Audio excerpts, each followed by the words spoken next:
देवों के देव महादेव के चरणों में प्रणाम करती हूँ, मेरा प्रणाम स्वीकार हो। माता पार्वती के चरणों में प्रणाम करती हूँ, मेरा प्रणाम स्वीकार हो। सभी देवी देवताओं के चरणों में प्रणाम करती हूँ, मेरा प्रणाम स्वीकार हो। हर हर महादेव भाई बहनों, आज मैं बहुत ही सुंदर कथा लेकर आई हूँ। एक बैंग में से निकलता है सुंदर बालक। गुरु भाई बहना कथा सुन रहे हैं तो पूरा सुनिए।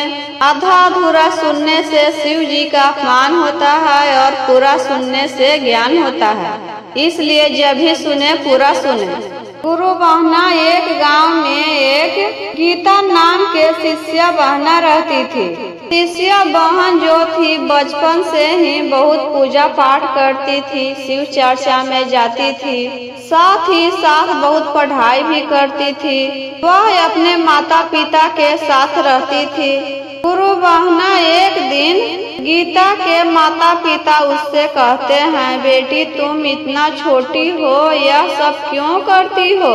अभी तुम्हारी पढ़ने का उम्र है, पढ़ने पर ध्यान दो, पूजा पाठ तो जिंदगी भर करते रहना। फिर भी गीता नहीं मानती थी। रोज सुबह शाम शिव गुरु से दया मांगती थी, चर्चा में भी जाती थी और साथ ही साथ स्कूल भी जाती थी। धीरे धीरे समय बीतता गया और गीता बड़ी हो गई।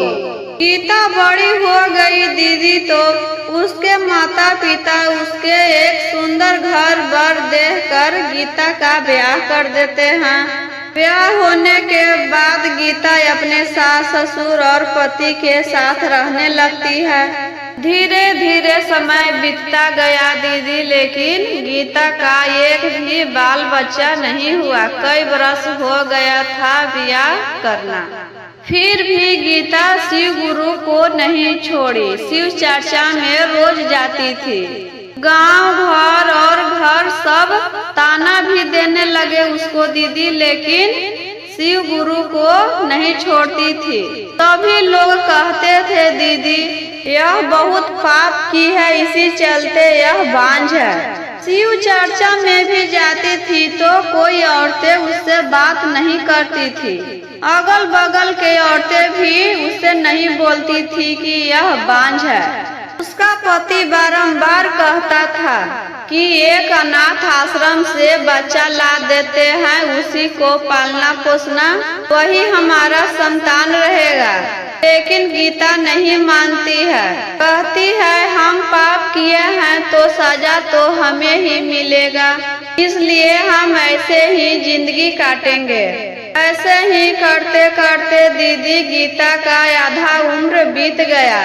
एक दिन का होता है दीदी, जब गीता सोकर उठती है तो सुबह में देखती है उसके पैर में एक जख्म जैसा हो गया था और धीरे धीरे वह जख्म बढ़ता जा रहा था दीदी। वह जख्म न तो पक रहा था और न ही दर्द देता था। रोज रोज वह जख्म धीरे धीरे बढ़ता जा रहा था। जैसे पेट में बच्चा रहता है उसी तरह धीरे धीरे उसका जख्म ही बढ़ रहा था। यह सब देखकर गांव वाले और घृणा करने लगे उससे।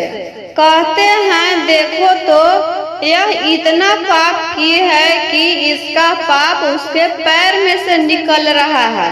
चर्चा में जाती थी तो वहाँ के औरतें उसे भगा दिए।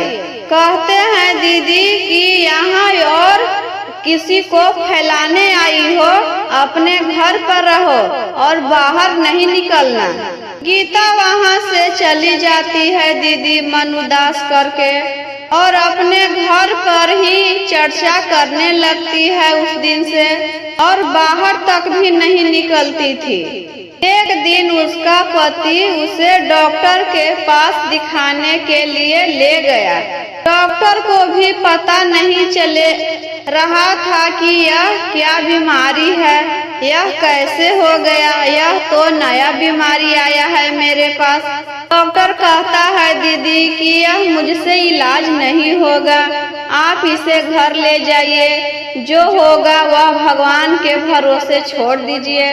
वहाँ से गीता और गीता के पति घर चले आते हैं। धीरे धीरे समय बीतता गया दीदी, और 9 महीने के बाद जैसे बच्चा होता है उसी तरह उसका जख्म भी फट गया। उस वक्त गीता सोई हुई थी। उस जख्म में से एक बेंग निकलता है और बेंग पलंग के नीचे जाकर छुप जाता है दीदी। गीता जब सोकर उठती है दीदी तो देखती है कि उसका जख्म तो फट गया है और ना ही दर्द दे रहा था और ना ही कुछ हो रहा था। वह जख्म अपने आप धीरे धीरे सूख गया, पहले के जैसा उसका पैर हो गया। बेंग बेचारा भर दिन छुपा रहता था। जब उसे भूख लगता तो रसोई घर में जाकर कुछ भी खाने के लिए मिलता तो खा लेता और कहीं जाकर छुप जाता। रसोई घर में कुछ भी मिलता था, दूध रहता था तो दूध पी जाता, भात रहता तो भात खा जाता, रोटी मिलता तो रोटी, कुछ भी मिलता था तो वह अपना खाकर पेट भर लेता था और पलंग तक या कोठी तक चाहे बक्सा तक जाकर छिपे रहता था। गीता सोचती है घर में कोई नहीं है, कौन आकर मेरा दूध पी जाता है, रोटी खा जाता है, भात खा जाता है, लेकिन उसको कुछ भी नहीं पता चलता था कब आकर खाता है, कब चला जाता है। ऐसे ही करते करते बेंग 20 साल का हो गया दीदी। एक दिन उसके गांव में बर छा रहा था देवी स्थान। उसके गांव से दूसरे गांव में बाराती जा रहा था राजा के घर। सभी औरतें देखने जा रहे थे तो गीता भी देखने चली गई, लेकिन उसके पीठ पर बेंग भी उछल कर बैठ गया था और ऐसा बैठा था साड़ी में छिप कर कि किसी को दिखाई भी नहीं दे रहा था और ना ही गीता को पता चल रहा था कि मेरे शरीर पर कुछ बैठा है। बर का परछन हो गया था दीदी तो बेंग उछल कर गाड़ी में कूद जाता है और दूल्हा के पैकेट में जाकर घुस जाता है दीदी। लेकिन दूल्हा को भी पता नहीं चलता है कि मेरा पॉकेट में कुछ है और दूल्हा के साथ वह भी बारात में चला जाता है। अब विध हो जाने के बाद ब्याह करने के लिए दूल्हा मंडप में गया। सब रस्म होने के बाद सिंदूर दान के वक्त आया तो दूल्हा सिंदूरा लेके खड़ा है सिंदूर देने के लिए। तो क्या होता है दीदी, बेंग पॉकेट में से निकलकर सिंदूरा में कूद जाता है और बेंग पूरा सिंदूर से झका जाता है, उसका शरीर में पूरा सिंदूर लग जाता है और राजकुमारी के मांग पर कूद जाता है तो उसका मांग पूरा सिंदूर से भर गया। राजकुमारी का तो ब्याह एक बेंग से हो गया। सब औरतें देख देख हंसने लगे, अरे राजा के बेटी को तो ब्याह बेंग से हुआ है, राजकुमार तो ऐसे ही रह गया। सब लोग देखने आने लगे। राजा साहब ढूंढने लगे बेंग के कि आज हम बेंग के जान मार देंगे, पता नहीं कहां से आ गया और मेरी बेटी के जिंदगी बर्बाद कर दिया। राजा के बेटी बोलती है, नहीं पिताजी आप इसे नहीं मारिए, अब यही मेरा पति है, हम इसी के साथ रहेंगे और इसी के साथ जाएंगे। राजा कहता है, बेटी तुम एक बेंग के साथ कैसे रहोगी, कहाँ रहोगी, यह तुम्हें क्या खिलाएगा क्या पिलाएगा, कहाँ लेकर जाएगा, इसका ना घर है ना द्वार है। राजा के बेटी बोलती है, पिताजी कहीं भी जाएं लेकिन हम इसी के साथ जाएंगे, मेरा भाग में यही लिखा था तो हम इसी के साथ रहेंगे। मेरे शिव गुरु का यही मंजूर था कि मेरा ब्याह बेंग से हुआ तो हम इसी के साथ रहेंगे। दूल्हा तो ऐसे ही खाली हाथ लौट जाता है अपना बाराती को लेकर, और बेंग अपनी दुल्हन को विदाई कराकर ले जाता है। राजा साहब उसके साथ बहुत सामान देते हैं, जितना बनता है उतना देते हैं। बहुत सारा खाना पीना के सामान देते हैं, अलंग पलंग, और साथ में एक दाई भी दे देते हैं अपनी बेटी को सेवा करने के लिए। डोली में दुल्हन बैठ जाती है, उछल कर बेंग भी वही डोली में बैठ जाता है। अब डोली किसके दरवाजा पर जाएगा और किसके घर में जाएगा, यही सब देख रहे थे दीदी। बेंग बताता गया और डोली उसी तरफ जा रहा था। डोली गीता के दरवाजा पर जाकर रखा गया। सब गांव भर के औरतें भीड़ लगा देते हैं देखने के लिए। अरे गीता के घर तो एक दुल्हन आई है और साथ में बेंग है, यह तो राजा के बेटी है, और गीता के दरवाजा पर क्यों डोली रखा हुआ है। सब औरतें देख रहे थे। एक औरत अंदर जाकर कहती है, गीता तुम्हारे दरवाजे पर दुल्हन आई है और तुम घर में बैठी हो। गीता बाहर निकल कर कहती है, दीदी मेरे घर पर तो गलती से आ गया होगा, मेरे घर में कौन लेकर आया? मेरे घर में तो लड़का भी नहीं है कि वही लेकर आया है। बेंग कहता है, माँ हम हैं तुम्हारा, और यह तुम्हारी दुल्हन है, तुम्हारी बहू है, इसे परिच कर घर में ले जाओ। गीता कहती है, यह सब कैसे हुआ और तू मेरा बेटा कैसे हुआ? बेंग कहता है, माँ जब तुम्हारे पैर में जख्म हुआ था बतौर जैसा, तो हम वही में से न निकले हैं माँ। तुम्हारे कोख से एक भी बच्चा पैदा नहीं हुआ था, तो शिव गुरु तुम्हारे कलंक मिटाने के लिए हमको तुम्हारे पैर से जन्म दिए हैं माँ। हम ही तुम्हारा बेटा है और यह तुम्हारी बहू है माँ, अपने घर में ले चलो परिच कर। गीता बहू को परिच कर घर में ले जाती है दीदी। फिर राजकुमारी से कहती है, बेटी तुम यहाँ कैसे रहोगी? तुम तो राजा के बेटी हो, मेरे घर में इतना सुविधा नहीं है, और एक बेंग के साथ तुम कैसे रहोगी? तुम अपना जिंदगी कैसे काटोगी? तुम अपने पापा के घर चली जाओ बेटी, और अपना ब्याह एक अच्छा लड़का से कर लेना। राजकुमारी कहती है, नहीं माँ जी, मेरा भाग में यह लिखा था तो हम इन्हीं के साथ रहेंगे, हम कहीं नहीं जाएंगे। राजकुमारी रात को जाकर अपना पलंग पर बैठ जाती है, सुहाग सेज पर।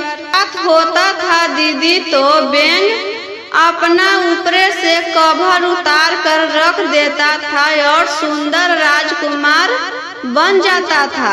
रात के समय बेंग गया दुल्हन के पास तो अपना बेंग वाला कवर उतार दिया तो सुंदर लड़का बन गया, और सुबह उठकर वही कवर पहन लेता था तो वह एक छोटा बेंग बन जाता था। उस दिन राजकुमारी बहुत सुबह सुबह उठकर नहा धोकर पूजा पाठ कर रसोई घर में खाना बनाने लगती है दीदी। तो गीता जाकर कहती है, बेटी एक बार फिर सोच लो, तुम अपना जिंदगी क्यों बर्बाद कर रही हो?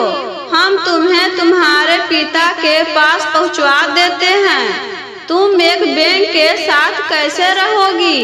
उसकी बहू कहती है, माँ जी आप मेरी चिंता करना छोड़ दीजिए, हम इन्हीं के साथ रहेंगे।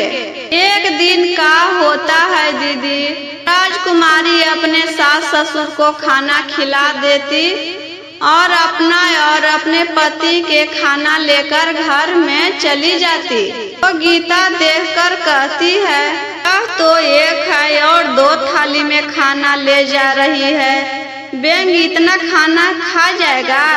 वह छिप कर बातें सुन रही थी। कहीं किसी और लड़का को बुलाकर तो नहीं रखती है और इसी चलते यहाँ रहने के लिए राजी हुई है।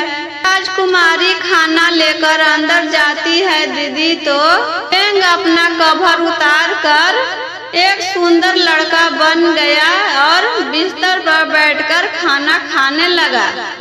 तो गीता की बहू बहरी आकर कहती है, माँ जी आप अपने बेटा से चलकर मिल लीजिए। गीता अंदर जाकर देखती है तो एक सुंदर लड़का बैठकर खाना खा रहा है। बोलता है, माँ हम तुम्हारे बेटा हैं। यह मेरा वरदान मिला है कि हम दिन में बैंग बनेंगे और रात में अपना कवर उतार देंगे तो हम एक लड़का बन जाएंगे। गीता कहती है, नहीं बेटा आज से तुम्हें बैंग नहीं बनना है।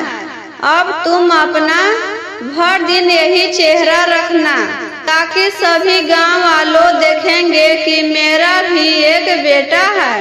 बैंग का कवर जाकर गीता बक्सा में रख देती है। उसका बेटा बोलता है, माँ यह कवर को कभी मत जलाना नहीं तो हम मर जाएंगे। इसी के सत से हम हाँ नहीं तो हम मर जाएंगे। राजकुमारी का शादी हुए 1.25 महीना हो गया था लेकिन उसके पिता अभी तक उसके हाल चाल पूछने भी नहीं आए थे और ना ही पता लगाए थे कि मेरी बेटी कहाँ रह रही है, कैसे रह रही है, किसके साथ है। राजकुमारी अपनी सास से कहती है, माँ जी हम अपने पापा के घर जाना चाहते हैं। बहुत दिन हो गया है और मेरे पिता मुझसे मिलने भी नहीं आए हैं। गीता कहती है, ठीक है बेटी हम तुम्हारे जाने का इंतजाम कर देते हैं। बेटा और बहू को जाने का इंतजाम गीता कर देती है और डोली में बैठाकर अपने बहू को विदा करती है और उसका बेटा घोड़ा चढ़ के जाता है अपने ससुराल राजा से मिलने के लिए। दरवाजा पर जाता है तो राजा देखकर हैरान हो गए। मेरी बेटी तो एक बैंग के साथ गई थी और मेरे दरवाजा पर एक लड़का के साथ आई है। वह दरवाजा पर ही आकर खड़ा हो गए।